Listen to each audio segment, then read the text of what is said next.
सगळे दुःखी म्हणतात. आणि दुःख हे प्रत्येकाच्या नशिबाला आहेच रे. तो लहान असो, तो मोठा असो, तो गरीब असो, तो श्रीमंत असो, आणि प्रत्येकाला दुःखानं घेरलेलेच आहे माझ्या. दुःख पाहता काय सुख पाहता जवा पाडे दुःख बरोबर. सुख फार कमी रे, पण दुःख यायला उशीर लागत नाही. आणि असं माणसाने भांबवून जाऊ ना की मी सुखी आहे, दुःख मला येणारच नाहीये, असं नाही माहिती. नाही. हे बघा, सुखाला किंमत येण्याकरता त्याला दुःख हवंच आहे. ऐकताय ना? सुखाला कशामुळे किंमत आहे? सुखाला कशामुळे किंमत आहे? दुःखामुळे किंमत आहे. आणि दुःखाला कशामुळे किंमत आहे? सुखामुळे. जगामध्ये दुःखच नसतं ना तर सुखाला किंमत राहिली नसती. आणि जगामध्ये सुख नसतं तर दुःखाला किंमत राहिली नसते. अरे दुःख आहे म्हणून तर सुखाला किंमत आहे. काय? लोकांचा त्रास आहे म्हणून आनंदाला किंमत आहे. कोणीतरी त्रास देतं ना आपल्याला म्हणून चांगल्या माणसाची किंमत असते. लक्षात ठेवा. आपल्या जी किंमत जे कळते ना ती वाईट माणसामुळे किंमत आपल्या त्याची किंमत कळते. जगामध्ये वाईट माणसंच नसते ना तर चांगल्या माणसाची किंमत कळलेली नसते. वाईट माणूस आपल्याला त्रास देतोय आणि एखादा गोड बोलतोय ना त्याच्याविषयी प्रेम निर्माण होतो. पण कोणामुळे निर्माण होतो? हे वाईट माणसं. तुमच्या लक्षात बसतंय काय? बसतंय का? एखादा व्यक्ती प्रेम करतोय, आपण त्याला खूप जीव लावतोय, खूप त्याला नवाजतोय आणि खूप असं म्हणतो क्या बात आहे, असा माणूसच नाही. पण कोणामुळं नाही मायबाप त्याला जी तुम्ही किंमत द्यायला लागलात ना ही वाईट माणसामुळे. काय? अरे हा लय त्रास देतो रा, हा माणूस लय गोड आहे. कोणामुळे हा त्रास देतो हा गोड आहे. वाईट माणसामुळं चांगल्या माणसाला किंमत मिळत असते, हे लक्षात ठेवा. जगामध्ये वाईट हे वाईट नाहीच आहे. जगामध्ये दुःख हे दुःख नाहीच. हे प्रत्येक गोष्टी या युगातल्या आपल्या भल्या करताच आहे आणि आपल्या कल्याणाकरताच आहे. हे जगातली कोणतीही गोष्ट वाईट नाहीये मायबा, कोणतीच नाही. हे सुख दुःख निर्माण केले ना. मला सांगा तुमच्या ताटात नुसतं गोडच वाढलं, तुमच्या ताटामध्ये नुसतं गोडच वाढलं, किती आवडलं तुम्हाला? यजमान सगळं एकही पदार्थ तिखटच नाही, सगळे गोडच पदार्थ आहे. किती खा. मग ह्या गोड पदार्थाला चव येण्याकरता काय घ्यावं? बोला ना तुम्ही. हे किती सोपं सांगतो रे. गोड पदार्थाला चव येण्याकरता, गोड पदार्थ सगळे खाण्याकरता, की एकही मी गोड पदार्थ ठेवणार नाही, पण हे सगळे खाल्ले जावेत याकरता सोबत काय? तिखट लागेल नाही.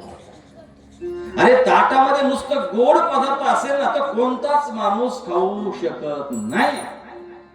जोपर्यंत त्याच्या सोबतीला तिखट नाहीये तोपर्यंत गोडाला किंमत येत नाहीये. आणि गोड माणूस खाऊ शकत नाहीये का? तिखट असल्याशिवाय. तसं नाही, दुःख असल्याशिवाय आनंदाला किंमत येत नाही. दुःख असल्याशिवाय आनंदाला किंमत नाहीच आहे. म्हणून दुःख सुद्धा जीवनात महत्वाचं आहे आणि सुख सुद्धा जीवनात महत्वाचं आहे. माणुसकी करण्याकरता दुःखच महत्वाचं आहे. सुखामध्ये माणुसकी राहत नाही. माणुसकी कधी कळते? दुःखामध्येच कळते ना. संकट आल्यावर माणूस याला त्याला हात जोडतो. हे मंत्री संत्री आमदार लोक कधी दारावर येतात?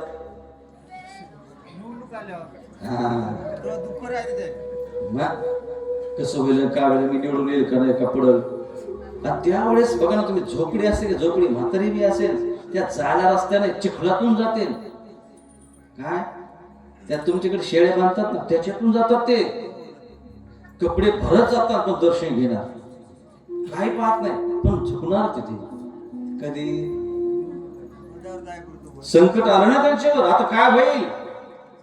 संकट आल्यानंतर माणूस समोरचा व्यक्ती श्रीमंत आहे का गरीब आहे का किती नास्तिक हे पाहत नाही. प्रत्येकासमोर माणूस झुकत राहतो. कधी संकटामध्ये मला सांगा, मंत्र्या संत्राला झुकायला त्यांना श्रीमंतीनं झुकायला लावलं का संकटामध्ये? पदवी आल्यानंतर जा भेटायला या मला आमच्या घरी येतात का? नाही. दर्शन घेतात का? नाही. त्यांना जे झुकायला लावलं माग ते श्रीमंतीनं झुकायला लावलं नाहीये. त्यांना झुकायला जे लावलं ते गरिबीनं झुकायला लावलं. त्यांना दुःखानं झुकायला लावलं. म्हणजे श्रीमंतीपेक्षा दुःख, श्रीमंतीला जर आनंद प्राप्त घ्यायचा असेल, श्रीमंतीचा आनंद घ्यायचा असेल तर श्रीमंती सोबत दुःखच महत्वाचं आहे. मला सांगा, दुःख बरे का आता सुख बरे? आता बोला ना.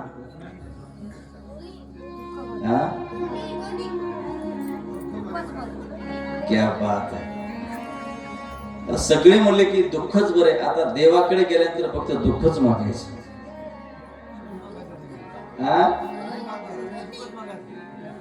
मी किती स्पष्टीकरण दिलं नाही बाप की सुखाला किंमत येण्याकरता दुःखच महत्वाचं असतं. एक सांगता, नुसतं दुःखही महत्वाचं नाहीये आणि नुसतं सुखही महत्वाचं नाहीये. हे दोन्ही सोबत लागतात. सुख आणि दुःखही. नुसतं तिखट असलं तरी माणूस खाऊ शकत नाही, नुसतं गोड असलं तरी खाऊ शकत नाही. गोडासोबत तिखट लागतं आणि तिखटासोबत गोड लागतं. तसं सुखासोबत दुःख लागतं आणि दुःखासोबत सुख लागतंय. हर हर हर हर हर हर. या गोष्टी फार महत्वाच्या आहेत. म्हणून हे बघ, तुला ज्या साधन यायचे ना, मग तुला तुझे कान, तुझं श्रवण आणि त्याचं मनन फार महत्वाचं. नुसतं कथेला येऊन फायदा नाहीये. तुला अंतःकरणातून कथा ऐकावं लागेल. नुसतं इथं बसून फायदा नाही. तुला कथाही ऐकावं लागेल, त्या कथेचा विचार करावा लागेल आणि त्या कथेप्रमाणे तुला वागावं लागेल. तर त्या ठिकाणी हे साधन महत्वाचं आहे. आणि या साधनानं तू माझ्यापर्यंत येऊ शकतोस. म्हणून मायबाप, आपला उद्देश एकच आहे की आपल्याला या माणसाच्या देहाला आल्यानंतर कोणाची प्राप्ती करायची? ईश्वराची, देवाची. आणि कशाद्वारे? या साधनाद्वारे. आणि साधनामध्ये काय पाहिजे सोबत? हे भगवंताचं भजन, हे नाम, हे विचाराची पवित्रता, हे सगळं सोबत असेल तर या साधनानं आपण भगवंतापर्यंत पोहोचू शकतो. हर हर. आणि पुढे श्री सूतजी महाराज म्हणतात की अरे, ते एकमेव साधन शिव महापुराण कथा फार गोड कथा आहे. आणि शिव महापुराण कथा जर तुम्ही श्रवण केली तर हे सगळं साक्षात जगाचा मायबाप देवादिदेव भोलेनाथ या ग्रंथाच्या माध्यमातून, पुराणाच्या माध्यमातून तुमच्याशी बोलण्याकरता आलाय. हे सगळं जाणून घेण्याकरता. जीवन जर सुंदर करायचं असेल ना तर एकदा तू भोलेनाथांची कथा ऐक, श्रवण कर. तुला सगळं काही मिळून जाईल. हा तुझा परिचय तुला होईल. तू जा, एकदा कथा श्रवण करते. ती कथा नाही, ते साक्षात भोलेनाथच तुझ्याशी बोलताय. हे साक्षात भोलेनाथ तुझ्याशी बोलताय. तू जा, जिथे कथा असेल ते फक्त श्रद्धेनं जा, तळमळीनं जा. तिथं जाऊन जांभळ्या देऊ नको, तिथं जाऊन झोप घेऊ नकोस. प्रसन्न चित्ताने कथा ऐक. 2 तास मस्त फ्रेश बसायचं. आणि त्या ठिकाणी सूतजी महाराज सांगतात, अरे हा शिव महापुराण कथा या साधा पुराण नाहीये. त्या युगामध्ये, त्रेता युगामध्ये 1 लाख त्या ठिकाणी श्लोक या शिव महापुराणातले होते. किती लाख? 1 लाख. पण आता वेळ कोणाकडे या युगामध्ये नसल्या कारणाने फक्त 24,000 श्लोक आहेत. त्यावेळेस 12 संहिता होत्या आणि आता 7 संहितावर ह्या शिव महापुराण कथा आहे. विद्येश्वर संहिता, रुद्र संहिता, विनायक संहिता, उमा संहिता, सहस्त्रकोटी रुद्र संहिता, एकादश रुद्र संहिता, कैलास संहिता, शतरुद्र संहिता, कोटिरुद्र संहिता, मातृ संहिता, वायवी संहिता आणि धर्म संहिता, या 12 संहिता आहे माझ्या. आणि आता 7 संहिता राहिल्या. विद्येश्वर संहिता, रुद्र संहिता, शतरुद्र संहिता, कोटिरुद्र संहिता, उमा संहिता, कैलास संहिता आणि वायू संहिता.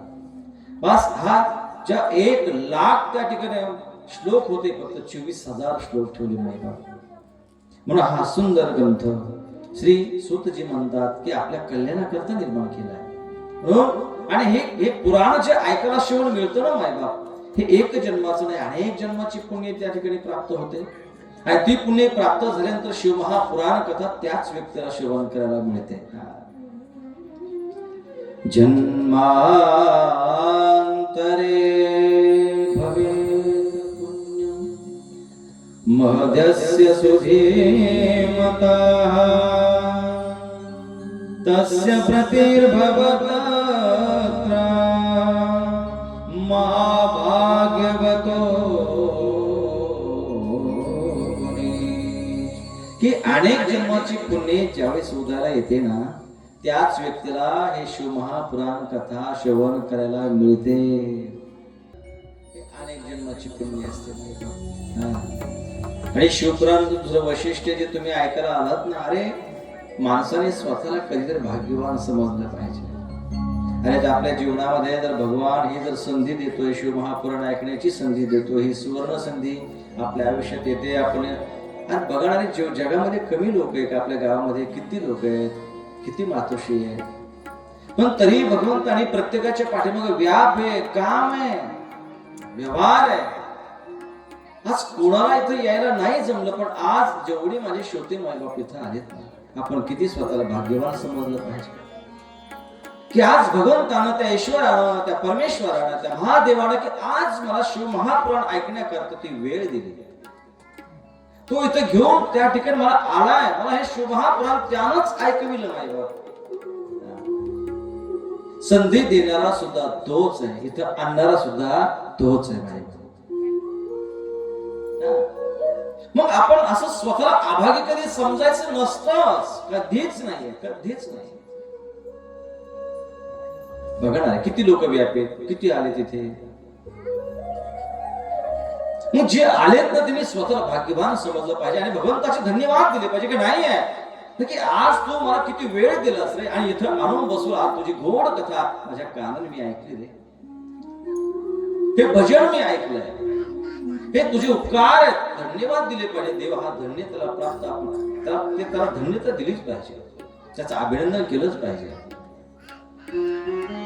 शिवमहापुराण कथा ऐकल्यानंतर हे वैशिष्ट्य काही सांगितलं गेलं शिवमहापुराणामध्ये. काय सांगितलं गेलं? राजसूयेन यत् पुण्यम् अग्निष्टोम शतेन च तत् पुण्यं लभते शम्भो कथा श्रवण.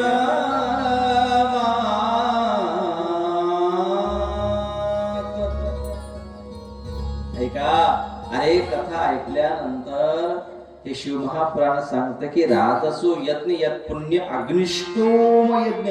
ही कथा ऐकल्यानंतर माणसाला अग्निष्टोम यज्ञ केल्यानं जे पुण्य प्राप्त होतं, राजसो यज्ञ केल्यानंतर जे पुण्य प्राप्त होतं. आणि या कलियुगामध्ये सांगा बरं, कोण यज्ञ करणार आहे? कोणी केले का इथे जेवढे बसले? अग्निष्टोम यज्ञ कोणाचे झाले? आपण अभिषेक करतोय फक्त देवापाला 21 रुपये देऊन, ते बी उधार असतात. देवापा देव बरं का, हा बाजारामध्ये त्याचे 21 रुपये आपण देत नाही.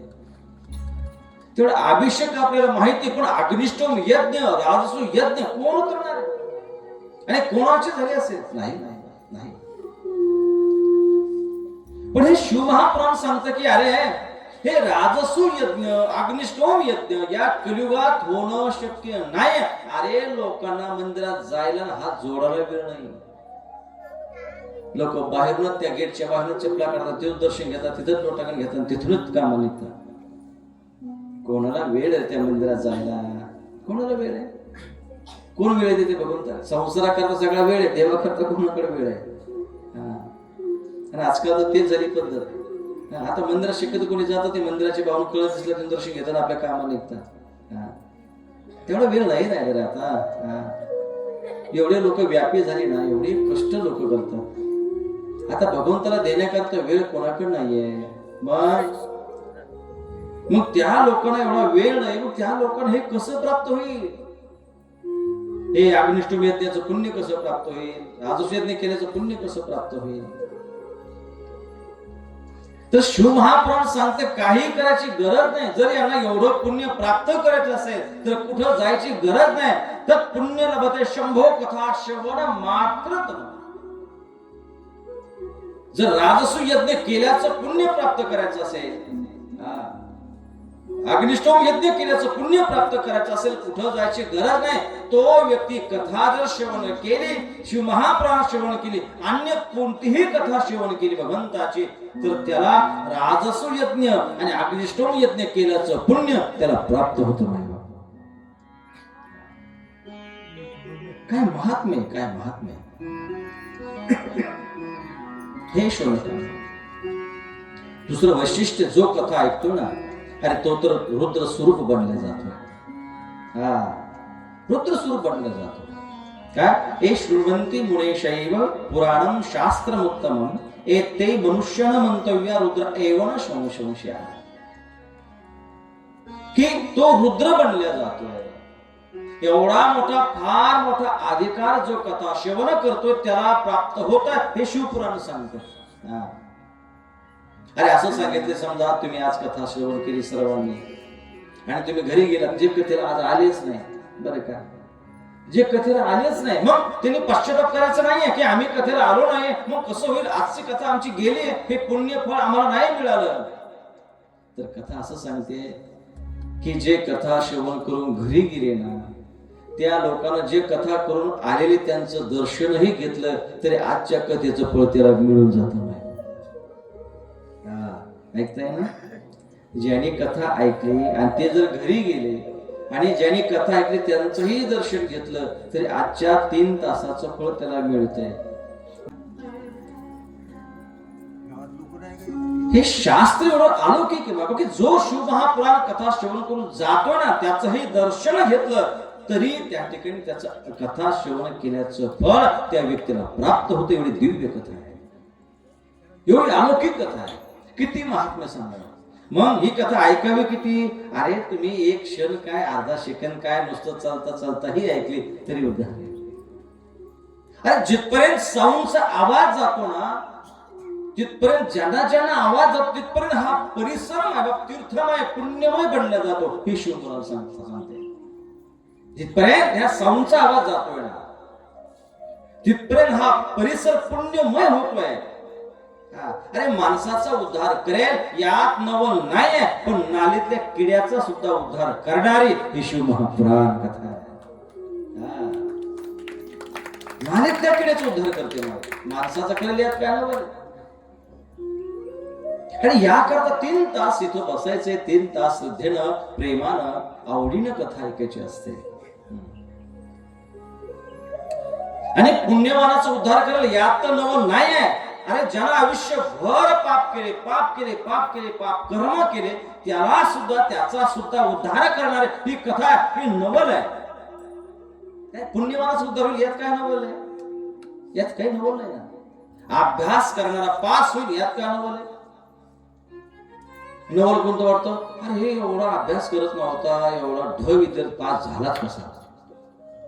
माणूस जो पास झाला त्याचा विचार करत नाही, पण ज्याला कधी अभ्यास करण्यास त्याचा लोक जास्त विचार करतात, हा पास झालाच कसा, हा पास झाला कसा. नुसतं फिरत होता, कधी वही दिसली नाही हातामध्ये, कधी पेन दिसला नाही, पासच कसा झाला. माणूस कधी जो चांगला त्याचा जास्त विचार करत नाही, जो वाईट वागतो त्याचा दुसरे लोक जास्त विचार करतात. लक्षात ठेवा. तुम्ही आयुष्यभर चांगलं वागून बघा, कोणीच म्हणणार नाही तुम्ही चांगलं वागले, पण एकदा तुमचा पाऊल चुकीचा पडावा. बरोबर आहे ना. तुम्ही आयुष्यभर चांगलं बोला, चांगलं वागा, कोणी म्हणणार नाही चांगलं वागा, पण एकदा फक्त पाऊल चुकीचा पडला का मग सगळ्या गावात ही समाजाची त्या ठिकाणी स्वभाव, ही परिस्थिती आहे. पण तरी शिवपुराण सांगते किती वाईट असो, नास्तिक असो, कसाही असो, पण तरीही त्याचा उद्धार करणारी ही शिवमहापुराण कथा आहे.